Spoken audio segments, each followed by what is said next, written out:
ಎಲ್ಲರಿಗೂ ನಮಸ್ಕಾರ. ಅಘನಾಶಿನಿ ನದಿ ಅಳಿಗೆ ಜೀವನಾಂಶ ಸೇವೆಗಳು ಎಂಬ ವಿಷಯದ ಬಗ್ಗೆ ನಾನು 2 ಮಾತುಗಳನ್ನು ತಿಳಿಸ್ತೇನೆ. ಅಘನಾಶಿನಿ ನದಿಯು ಕರ್ನಾಟಕ ರಾಜ್ಯದ ಮಲೆನಾಡಿನಲ್ಲಿ ಪಶ್ಚಿಮಾಭಿಮುಖವಾಗಿ ಹರಿಯುವ ಸರ್ವಕಾಲಿಕ ನದಿಯಾಗಿದೆ. ಈ ನದಿಯು ಸಿರ್ಸಿ ನಗರದ ಶಂಕರಮಠದಿಂದ ಆರಂಭಗೊಂಡು ಕುಮಟಾದ ಅಘನಾಶಿನಿ ಗ್ರಾಮದವರೆಗೂ ಒಟ್ಟು 124 ಕಿಲೋಮೀಟರ್ವರೆಗೆ ಹರಿದು ಅರಬ್ಬಿ ಸಮುದ್ರವನ್ನು ಸೇರುತ್ತದೆ.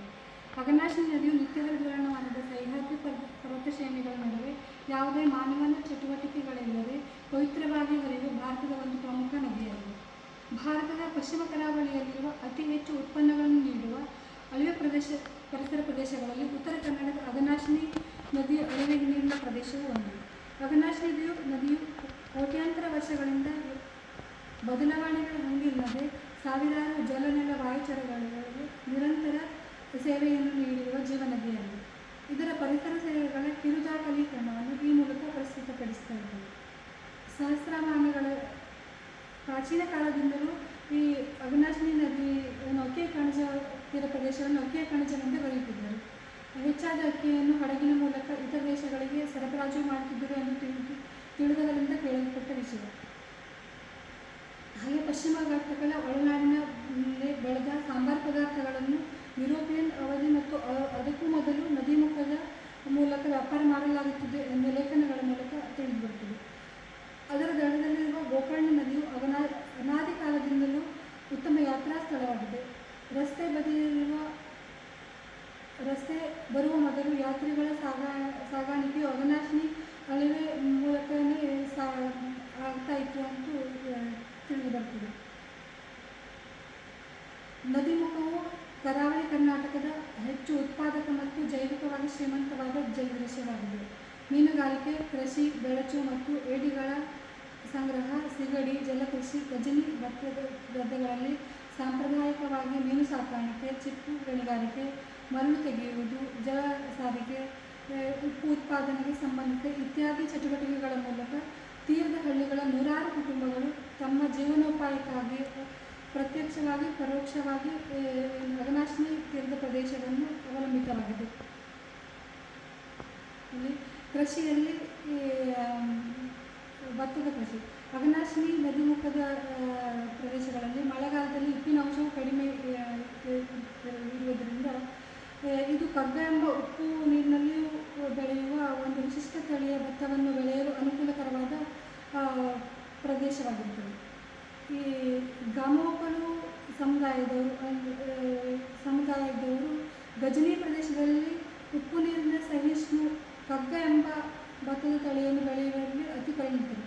ನಾಮದಾರಿಗಳು, ಹಾಲಕ್ಕಿ ಒಕ್ಕಲಿಗರು ಹಾಗೂ ಇತರ ಜನಾಂಗದವರು ಸಹ ಈ ಗಜನಿ ಕೃಷಿಯಲ್ಲಿ ಮಾಡ್ತಾರೆ. ಆದರೆ ಈ ಪಟಗಾರ ಜನಾಂಗದವರು, ಗಾಮೋಕಲ್ ಜನಾಂಗದವರು ಅತಿ ಹೆಚ್ಚಿನ ಪರಿಣಿತರು. ಹಾಗೆ ಜಲಕೃಷಿ. ಅಘನಾಶಿನಿಯಲ್ಲಿ ಮೀನು, ಏಡಿ, ಸಿಗಡಿ ಕೃಷಿ, ಪಂಜೋರಿ ಕೃಷಿಗಳಲ್ಲಿ ಭಾರೀ ಪ್ರಮಾಣದಲ್ಲಿ ತೊಡಗಿಕೊಂಡಿದ್ದಾರೆ. ಸಾಂಪ್ರದಾಯಿಕವಾಗಿ ಗಜನಿ ಪ್ರದೇಶದಲ್ಲಿ ಕಗ್ಗ ಎಂಬ ಭತ್ತ ಕಟಾವಾದ ನಂತರ ನೈಸರ್ಗಿಕವಾಗಿ ಬೆಳೆಯುವ ಸಿಗಡಿಗಳಾದ ಕಾಯಿ ಚಕ್ಲಿ, ಬಿಳಿ ಚಕ್ಲಿ, ಕುರುಡಿ ಮೀನು, ಕಾಗಲ್ಸೆ ಮೀನು, ಮಾಡ್ಲೆ ಮೀನು ಇತ್ಯಾದಿ ಮೀನುಗಳನ್ನು ಗಜನಿ ಗದ್ದೆಗಳಲ್ಲಿ ಶೇಖರವಾದ ನೀರಿನ ಪ್ರದೇಶಗಳಲ್ಲಿ ಬೆಳೆಸ್ತಾರೆ. ಬೆಳೆದು ಅದನ್ನು ಇಟ್ಟು ವ್ಯಾಪಾರ ಮಾಡಿ ಜೀವನೋಪಾಯ ಮಾಡ್ತಾರೆ. ಭವಿಷ್ಯದಲ್ಲಿ ಜಲಕೃಷಿಯಲ್ಲಿ ನೀಲಿಕಲ್ಲುಗ ಕೃಷಿ, ಕಲಗ ಕೃಷಿ, ಸಮುದ್ರ ಕಾಳು ಕೃಷಿ ಇತ್ಯಾದಿಗಳನ್ನು ಮಾಡ್ಬೋದು ಅಂತ ನಮ್ಮ ಒಂದು ಅಧ್ಯಯನದ ಪ್ರಕಾರ ತಿಳಿದು ಬರ್ತದೆ. ಮೀನುಗಾರಿಕೆಯಲ್ಲಿ ಸಾಂಪ್ರದಾಯಿಕ ಮೀನುಗಾರಿಕೆಯಲ್ಲಿ ಮೀನುಗಾರರು ಕಾಸ್ಟ್ ನೆಟ್ಟು, ಸ್ಟೇಕ್ ನೆಟ್ಟು, ಹುಕ್ ನೆಟ್ಟು ಮತ್ತು ಲೈನ್ ನೆಟ್ ಬಲೆಗಳನ್ನು ಉಪಯೋಗಿಸಿ ಮೀನುಗಾರಿಕೆ ಮಾಡ್ತಾ ಇದ್ದರು. ಇತ್ತೀಚಿನ ದಿನಗಳಲ್ಲಿ ಇಲ್ಲಿ ಮೀನುಗಾರಿಕೆ ಯಾಂತ್ರಿಕೃತ ದೋಣಿಗಳ ಮೂಲಕ ಹೆಚ್ಚಾಗಿ ಮಾಡ್ತಾರೆ. ಈ ಯಾಂತ್ರಿಕೃತ ದೋಣಿಗಳ ಸಾಂಪ್ರದಾಯಿಕ ಮೀನುಗಾರಿಕೆಗಿಂತ ಯಾಂತ್ರಿಕೃತ ಮೀನುಗಾರರದ್ದು ಜೀವನ ಮಟ್ಟ ಉತ್ತಮ ಸ್ಥಿತಿಯಲ್ಲಿದೆ. ಅಘನಾಶಿನಿಯಲ್ಲಿ ಸುಮಾರು 84 ಜಾತಿಯ ಮೀನುಗಳನ್ನು 5 ಜಾತಿ ಬೆಳಚುಗಳನ್ನು ಆಹಾರಕ್ಕಾಗಿ ಬಳಸಲಾಗುತ್ತದೆ ಎಂದು ನಮ್ಮ ಸಂಸ್ಥೆಯ ಅಧ್ಯಯನ ವರದಿಯಿಂದ ತಿಳಿದುಬರುತ್ತದೆ. ಮೀನುಗಾರಿಕೆಯಲ್ಲಿ ಮಹಿಳೆಯರ ಪಾತ್ರ ಅತ್ಯಂತ ಪ್ರಮುಖ. ಪುರುಷರು ಹಿಡಿದು ತಂದ ಮೀನನ್ನು ನೆರೆಯ ಹತ್ತಿರದ ಪ್ರದೇಶಗಳಿಗೆ ಹೋಗಿ ವ್ಯಾಪಾರ ಮಾಡುವ ಮೂಲಕ ತಮ್ಮ ಜವಾಬ್ದಾರಿಯನ್ನು ಮಹಿಳಾ ಮೀನುಗಾರರು ಹೊಂದಿರುತ್ತಾರೆ. ಹಾಗೆ ಹೆಚ್ಚಿನ ಮೀನುಗಳನ್ನು ಒಣಗಿಸಿ ಒಣ ಮೀನು ವ್ಯಾಪಾರ ಮಾಡ್ತಾರೆ. ಹಾಗೆ ಮೀನು ಸ್ವಚ್ಛತೆ ಮಾಡಿ ಮತ್ತು ಅದು ಕಟಿಂಗ್ ಮಾಡುವ ಮೂಲಕವೂ ತಮ್ಮ ಜೀವನಾಂಶವನ್ನು ಪಡೆಯುತ್ತಾರೆ. ಹಾಗೆ ಬಲೆ ನೇಯ್ಗೆಯೂ ಇಲ್ಲಿ ಒಂದು ಪ್ರಮುಖ ಉದ್ಯೋಗದಲ್ಲಿ ಒಂದಾಗಿದೆ. ಅಘನಾಶಿನಿ ಅಳಿದ ಪ್ರದೇಶಗಳಲ್ಲಿ ಏಡಿ ಮೀನುಗಾರಿಕೆ ಒಂದು ಪ್ರಮುಖ. ಸಾಮಾನ್ಯವಾಗಿ 4 ರಿಂದ 5 ಜಾತಿಯ ಏಡಿಗಳನ್ನು ಆಹಾರಕ್ಕಾಗಿ ಬಳಸ್ತಾರೆ. ಅವುಗಳಲ್ಲಿ ಜಾಲಿ ಮತ್ತು ನುಕ್ಕೆ ಏಡಿ ಪ್ರಮುಖವಾಗಿದೆ. ಅಘನಾಶಿನಿ ನದಿಯಲ್ಲಿ ಸಿಗುವ ಏಡಿಗಳಿಗೆ ಸ್ಥಳೀಯವಾಗಿ ಅಲ್ಲದೆ ಹೊರ ರಾಜ್ಯಗಳಲ್ಲಿ ಅತ್ಯಂತ ಹೆಚ್ಚಿನ ಬೇಡಿಕೆ ಇದೆ. ಇದಕ್ಕಾಗಿ ಎಷ್ಟೋ ಜನ ಮೀನುಗಾರರು ಮೀನುಗಾರಿಕೆಯಲ್ಲಿ ಒಂದು ಕಾಯಂ ಉದ್ಯೋಗವನ್ನಾಗಿ ಮಾಡಿಕೊಂಡಿದ್ದಾರೆ. ಹರಿಕಂತ್ರ, ಅಂಬಿಗ, ಗೌಡ, ಹಳ್ಳಿಯರ ಪಟಗಾರ ಇತಿ ಹಲವಾರು ಸಮಾಜದವರು ಏಡಿ ಮೀನುಗಾರಿಕೆಯಲ್ಲಿ ಪರಿಣತರು. ಕೆಲವರು ಪೂರ್ಣ ಪ್ರಮಾಣದ ಮೀನುಗಾರಿಕೆಯಲ್ಲಿ ತೊಡಗಿಕೊಂಡರೆ ಕೆಲವರು ಹವ್ಯಾಸಕ್ಕಾಗಿ ಮೀನುಗಾರಿಕೆಯಲ್ಲಿ ಭಾಗವಹಿಸ್ತಾರೆ.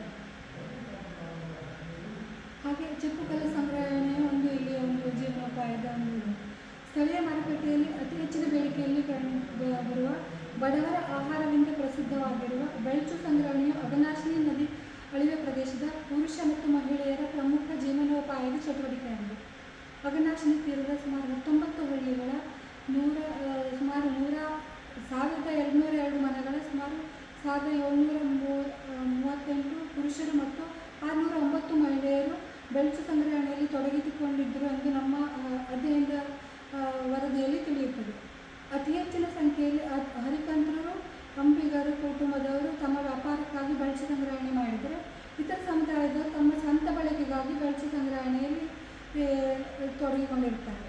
ಗೋವಾದಂತಹ ದೂರದ ರಾಜ್ಯಗಳಲ್ಲಿ ನಮ್ಮ ಈ ಬೆಳಚಿಗೆ ಅತಿ ಹೆಚ್ಚಿನ ಬೇಡಿಕೆ ಇದೆ. ಅಘನಾಶಿನಿಯಲ್ಲಿ ಸುಮಾರು 8 ಜಾತಿಯ ಬೆಳಚನ್ನು ಆಹಾರಕ್ಕಾಗಿ ಸಂಗ್ರಹಣೆ ಮಾಡಿಕೊಳ್ತಾರೆ. ಉಪ್ಪು ಉತ್ಪಾದನೆ ಒಂದು ಅಘನಾಶಿನಿ ತೀರದ ಒಂದು ಪ್ರಮುಖ ಉದ್ಯೋಗವಾಗಿದೆ. ಉಪ್ಪು ಉತ್ಪಾದನೆಯಲ್ಲಿ ಆಗೇರ ಸಮುದಾಯದವರು ಹೆಚ್ಚಾಗಿ ಕೆಲಸ ಮಾಡೋರು.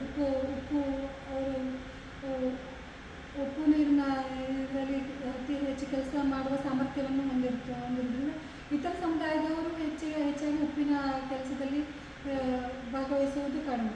ಉಪ್ಪಿನ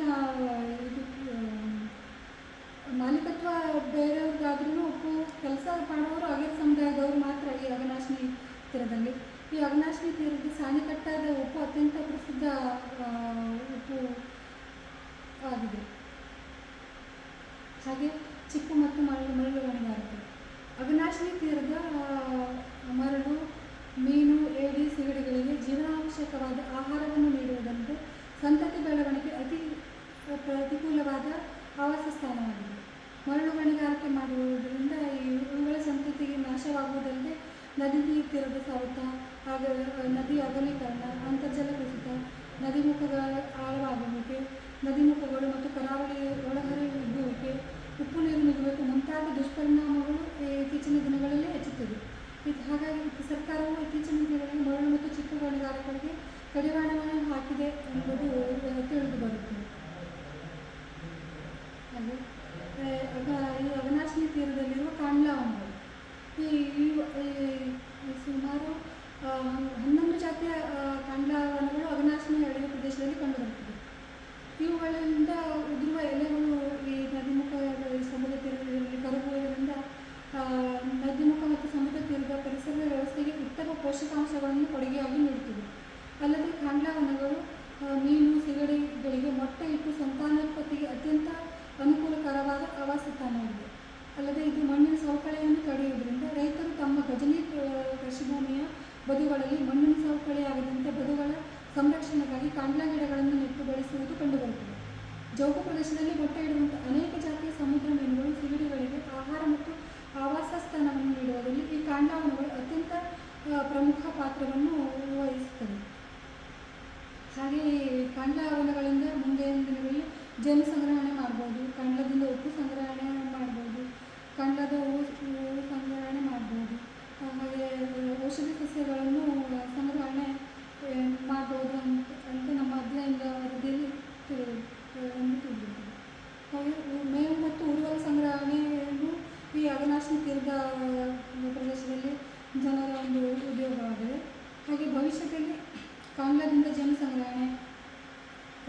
ಉಪ್ಪು ಸಂಗ್ರಹಣೆ ಮಾಡ್ಬೋದು, ಕಾಂಡ ಔಷಧಿ ಸಸ್ಯಗಳ ಸಂಗ್ರಹಣೆ ಮಾಡ್ಬೋದು ಭವಿಷ್ಯದಲ್ಲಿ. ಹಾಗೆ ಇಲ್ಲಿ ಅಘನಾಶಿನಿ ತೀರದಲ್ಲಿ ಪ್ರವಾಸೋದ್ಯಮವು ಒಂದು ಅಘನಾಶಿನಿ ಗ್ರಾಮ ಪರಿಸರದ ಜೀವನೋಪಾಯದ ಮೂಲವಾಗಿದೆ. ಪಶ್ಚಿಮ ಘಟ್ಟಗಳ ಜೊತೆಗೆ ಹೊಂದಿಕೊಂಡಿರುವ ಅಘನಾಶಿನಿ ನದಿ ಪ್ರದೇಶವು ಕರ್ನಾಟಕದ ಇನ್ನಿತರ ನದಿಗಳ ಪ್ರದೇಶಕ್ಕಿಂತ ವಿಭಿನ್ನವಾಗಿದ್ದು ತನ್ನದೇ ಆದ ವೈಶಿಷ್ಟ್ಯತೆಯನ್ನು ಹೊಂದಿದ ಪಾರಂಪರಿಕ ತಾಣಗಳ ಆಗರವಾಗಿದ್ದು ಹಲವು ಸಂಕುಲಗಳ ಜೀವನೆಲೆಯಾಗಿದೆ. ಕುಮಟಾ ತಾಲೂಕಿನ ನಿಶಿಕೋಟೆ ಕಾಂಡ್ಲಾ ಪ್ರದೇಶವು ಪಶ್ಚಿಮ ಕರಾವಳಿಯ ಅತಿದೊಡ್ಡ ಕಾಂಡ್ಲಾ ಅರಣ್ಯ ಎಂದು ಗುರುತಿಸಿಕೊಂಡಿದೆ. ಅಘನಾಶಿನಿ ಹಿನ್ನೀರು ಅತಿ ಹೆಚ್ಚು ಸಾಂಪ್ರದಾಯಿಕ ಮೀನುಗಾರರ ಗುಂಪುಗಳ ನೆಲೆಯಾಗಿದೆ. ಇಲ್ಲಿನ ವಿಸ್ತಾರವಾದ ಗಜನಿ ಪ್ರದೇಶ ಅತಿ ವಿಶಿಷ್ಟವಾಗಿದೆ. ಈ ಜಲಾನಯನ ಪ್ರದೇಶದ ವಿಶಿಷ್ಟ ಕಾನು, ದೇವರಗಾಡು, ಹಲವು ಬಗೆಯ ಜನಜಾತಿಗಳು, ಸಂಪ್ರದಾಯಗಳು, ಆಚಾರ ವಿಚಾರಗಳು ಇಲ್ಲಿಯ ಪರಿಸರ ನೆಲೆಯನ್ನು ನಿರ್ವಹಿಸಿ ಸಂರಕ್ಷಿಸಿದೆ. ಹಾಗೆ ಇದು ನಮ್ಮ ಈ ಪ್ರದೇಶವನ್ನು ಸಂರಕ್ಷಿಸಬೇಕಾಗಿರುವುದು ನಮ್ಮ ಒಂದು ಮುಖ್ಯ ಕರ್ತವ್ಯವಾಗಿದೆ ಎಂದು ತಿಳಿಸುತ್ತಾ ನನ್ನ ಮಾತನ್ನು ಮುಗಿಸ್ತೇನೆ.